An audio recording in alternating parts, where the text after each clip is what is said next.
So quite a few questions have come in. So if you're ready, we'll just get into it. Madina from year 11. Go ahead, sure. So the first question was from Madina Razali, and she'd like to know what your journey to the PhD was like.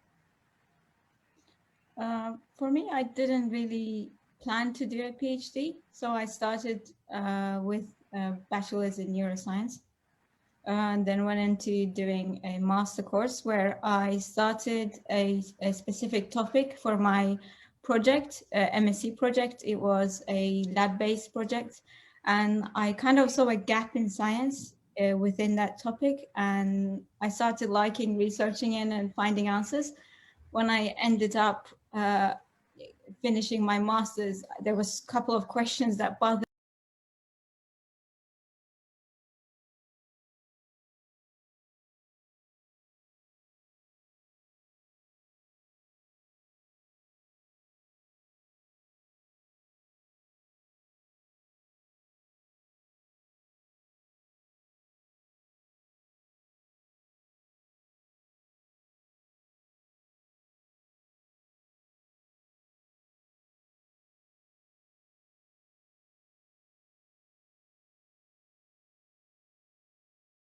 state school. It was in our district.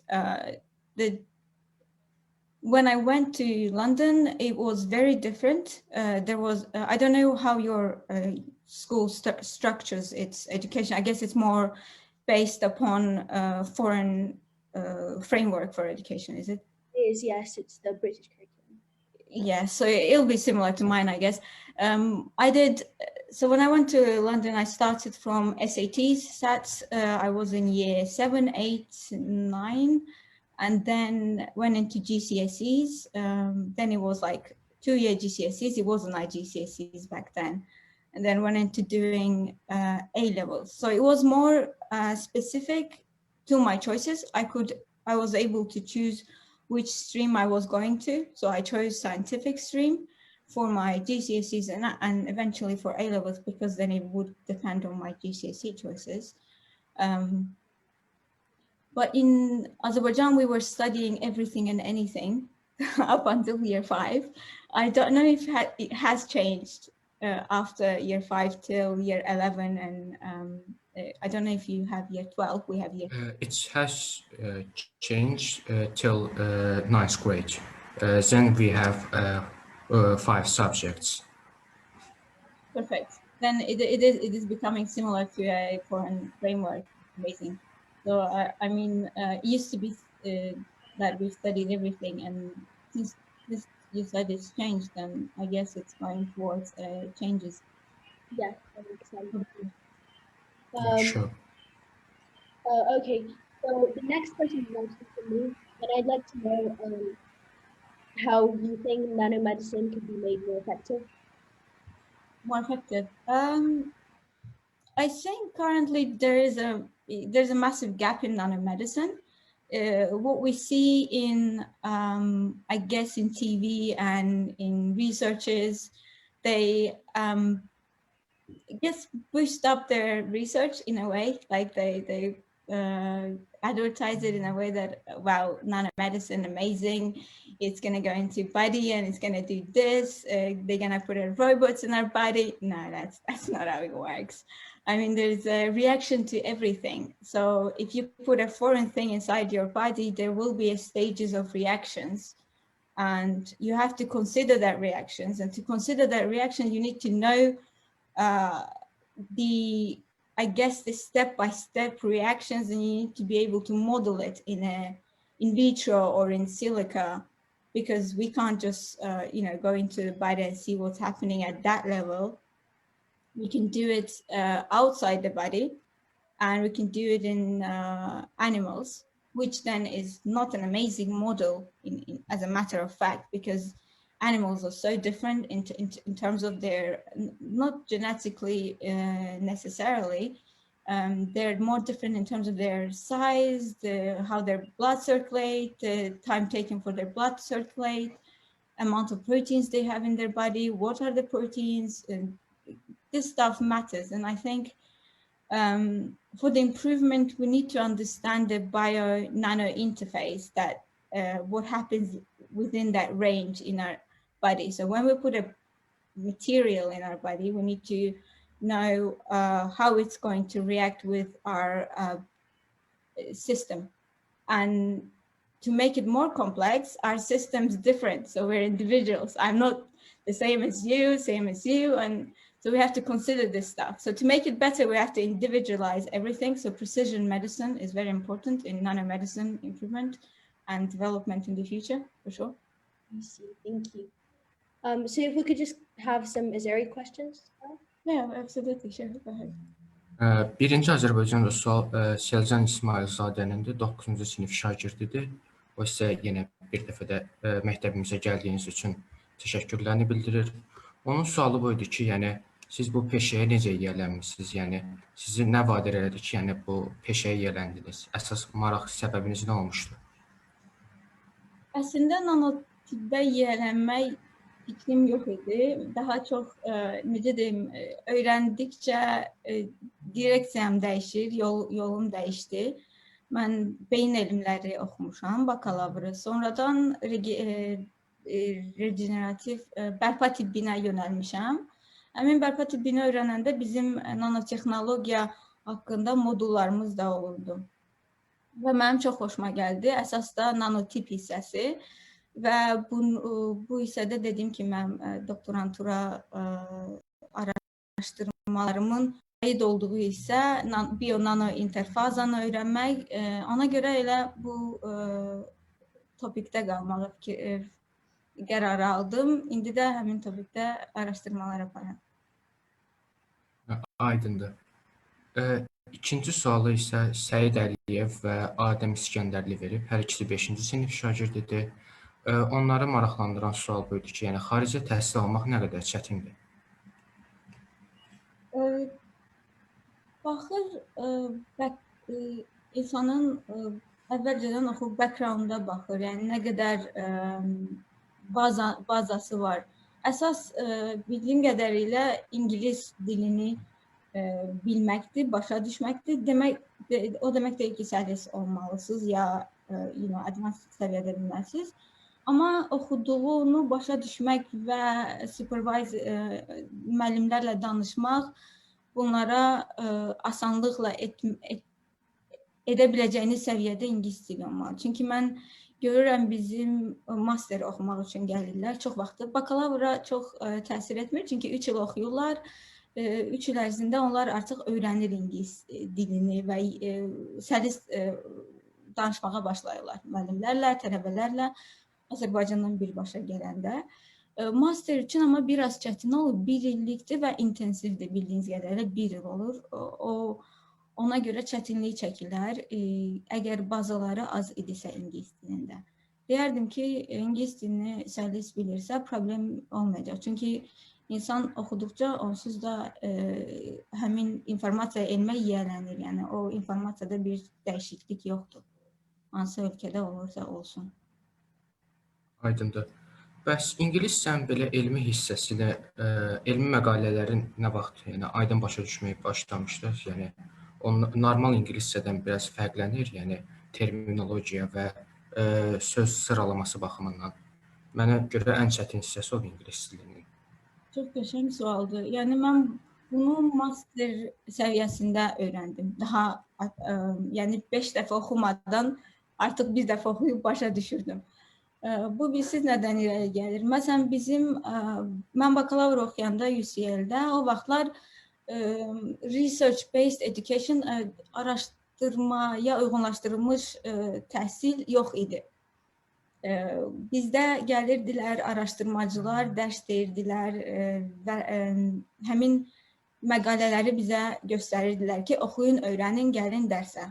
Yəni mənim beyin elmləri belə olub. Bizdə kitab yox idi, çünki hər şey dəyişirdi, yenilənirdi, araşdırmaların üzərindən öyrənirdik və bizə bunun əslində oxumağı öyrətməmişdilər. Necə bölünməsini, həmin məqalələrin.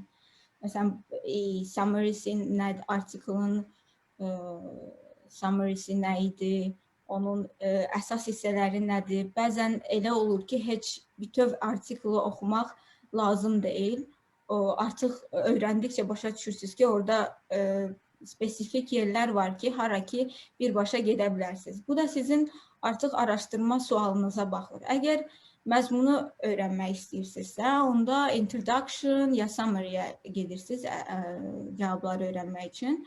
Metodoloji sualınız varsa, birbaşa artıq metodologiya hissəsinə gedirsiniz. Yəni belə bunu mən master səviyyəsində öyrəndim. Çünki bizim bir modul var idi. Research yadımda da deyil, əslində illər əvvəl idi. How to do research, how to read research belə bir topik idi. Onda sağ olsun supervisorum bizə öyrətdi. So Maksud Effendi, and he'd like to know how you deal with the pressure of owning your own business. Well, I guess it depends on how much time you invest in it. I don't invest a lot of time in my startup. I've been taking it easy because I have other stuff to do, especially PhD. I'm more prioritizing my PhD and also working part-time. So this, because of this, I guess the taking away the pressure. Was that your question again? Well, it was basically how you deal with the pressure of owning your own business. I guess you have to fully concentrate on one thing. So then it will take away your pressure. Yeah. Well, it's kind of hard to do a lot of stuff and also have a startup in mind that you're developing. It's very tough. So just concentrating, I would say, on one thing. Also, the next question from Said Eliskarov, and it is basically how the idea of your first startup came to you. So it was, I was back in master's degree doing, again, back to my research question. So I was doing a literature search and I saw a lot of gaps in the science. And it was the time when the artificial intelligence was developing, and I thought it would be amazing if I join these two together to help the improvement of nanomedicine, to make a better models for the future and for the companies that want to translate their medicine into clinics. Oh, that's a wonderful cause. So next, Elisa Babajanova wanted to know how you plan to use your research to contribute to the science sector in Azerbaijan.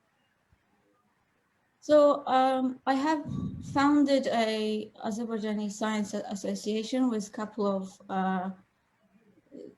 colleagues from London, and now they're in Azerbaijan and some are still in the UK. So we are doing projects that's helping improving the delivery of science to our young people in Azerbaijan. But in terms of research, I think bringing the research to Azerbaijan, it would be very hard for me to come and make changes. I think it has to be from the bottom. The framework has to be set. For example, teaching how to read scientific information, I guess, papers. It's very important. So reading that and how to write a scientific information, that's very important. How to write a methodology and how to test your methodology, how good it is and how sound it is. And then eventually, once the students know this, then we can start doing research that can be translated into a worldwide, I guess, centers and be published. Mm-hmm. So to answer your question in one sentence, I would firstly try to change the written work, like books, write, I guess, with the universities together, write books for the research methodologies, and then eventually go into research. I see. That sounds like a great place to start. And then So Fidan Ibrahimzadeh wanted to know what you like to do in your free time.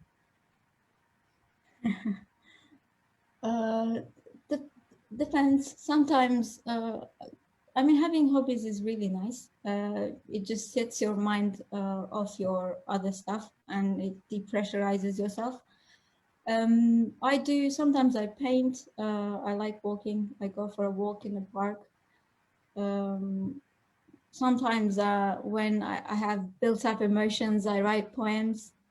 Uh, it, Lots of stuff. I guess sometimes I put down my ideas and write down projects. So it's kind of like a hobby for me rather than a job. I see. That sounds wonderful. So that's it for the English questions, and now we could just move to the Missouri ones. Sure. Daha sonra Leyla Əsgərovanın bir sualı var. 7-ci sinif şagirdidir. Qadınlar və qızlar elmində mövzusunda, yəni indiyə qədər apardığınız ən maarifləndirici çalışma hansı olmuşdu? Yəni ən maraqlısı hansı olmuşdu və ya? Əslində mən proyektlər edəndə və ya bildiyim qədərilə ASA'da proyektlər edəndə əsasən biz düşünmürük ki, hansısa məsələn biz insanları qruplara ayırmırıq. Çünki biz əsasən elmin yayılmasında iştirak edirik və bu mənim öz fikrimdir. Məsələn proyektləri necə deyim, audience'ı kiçildikcə artıq başqaları da biraz ona maraq da itirir. Yəni ki, spesifik bir qrupa aid edirsiniz bunu. Əslində elm hamı üçündür və maraqlanan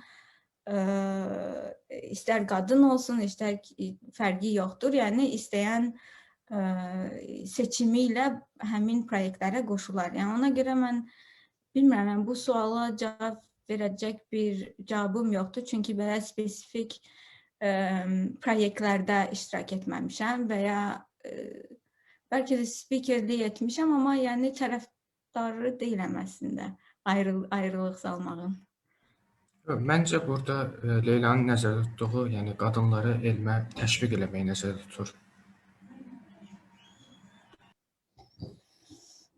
Son dəfə speaker olaraq qoşulmuşdum. Azərbaycan ASA'nın tərkibində olan Azərbaycan qadınları elmdə proyektinə speakerlik etmişəm. Ancaq. Aydındır. Sonraki sual Lalə Nəcəflinindir, 8-ci sinif şagirdidir. Seçdiyiniz peşədə və iş həyatınızda olan ən böyük uğurunuzu hansını sayırsınız? Yəni, hansı etdiyiniz işi nəzərdə tutursunuz? Ən böyük uğur uğura çatdığımı demərəm hələ ki, amma kiçik uğurlardan misal gətirə bilərəm. Məsələn, UCL-də supervisorluq etmək, ikinci dərəcəli supervisorluq edirəm, öz tələbələrim var. Hətta nanotibbi metodologiya proyektlər üçün yazılan yəni kitabçanı da mən hazırlayıram. Bunu nano yay məktəbi üçün də UCL-də təşkil olunan yay məktəbi üçün də mən təşkil edirəm və laboratoriyada aparılan araşdırmaları da özüm yönətirəm. Yəni belə kiçik uğurlarım oldu. Aydındır. Daha sonra İsfəndiyar Muxtarovun bir sualı var və deyir ki, indiyə qədər qadınların bundan əvvəlki vaxtlarda elm sahibi olmağına, yəni əsas maneə törədən nə idi sizcə? Ola bilər, bu həm olduqları mühitdən asılıdır. Bəzən iştirak etmək, nəyinsə təşkilində iştirak etmək üçün seçim olmalıdır. Amma bəzən bəzi insanlarda o seçim olmur. Yəni o artıq onun necə deyim, ailəvi vəziyyətindənmi, yoxsa böyüdüyü ətraf mühitdənmi asılıdır? Buna görə ola bilər. Amma Əgər bir insanın seçimi varsa, artıq seçim olduqda o artıq insanın özündən asılı olur. Kişi, qadın fərq etmir, amma seçim olduğu təqdirdə. Doğrudur. Bir sonraki sual isə 7-ci sinif şagirdi Alisa Babacanovanın sualıdır. Yəni, o sizdən soruşur ki, sizin gələcək planlarınız nələrdir hal-hazırda? Gələcək planlar çoxdur əslində, həddi hüdudu yoxdur. Kəş ki daha çox vaxt olardı. Əsasən doktoranturanı bitirib, yəqin ki artıq müəllimlik etməkdir. Yəni universitetdə dərs deməyə başlamaq olar. Maraqlıdır. Son sual isə Nilay Əliyevanındır, 5-ci sinif şagirdidir. Onun da sualı əslində bayaq təkrarlanmışdı. Siz əyləncənizə necə saat vaxt ayırırsınız? Burada mən təxminimcə neçəni nəzərdə tutub, yəni gününüzün nə qədər bir hissəsini əyləncəyə ayırırsınız? Əslində həftə içi əyləncəyə çox vaxt olmur. Əsasən də artıq bu işə başlayanda, yəni səhər saat 9-dan işə gedirsən, 6-da gəlirsən, 6-dan sonra artıq 1-2 saat özünə gəlirsən, hal olmur. Çox az həftə içi, amma həftə sonu çalışıram. Əgər iş qalmayıbsa, artıq həftə içi bitirmədiyim işlər yoxdursa, onda artıq bütövlüklə çalışıram həftə sonumu istirahət edəm. Aydındır. Thank you very much indeed for taking the time to share your valuable insights with us. We'll really appreciate it. It's been a pleasure talking to you. It's my pleasure to speak, and thanks for inviting me, and nice to meet you guys. And if you ever have questions, I mean, I can provide my email, and you can ask it through that email. Sure, of course. Thank you very much. Could you just maybe could you name the email? You want me to send it now, or? Oh no, it doesn't matter. It's just that. Sure, I'll just send it over.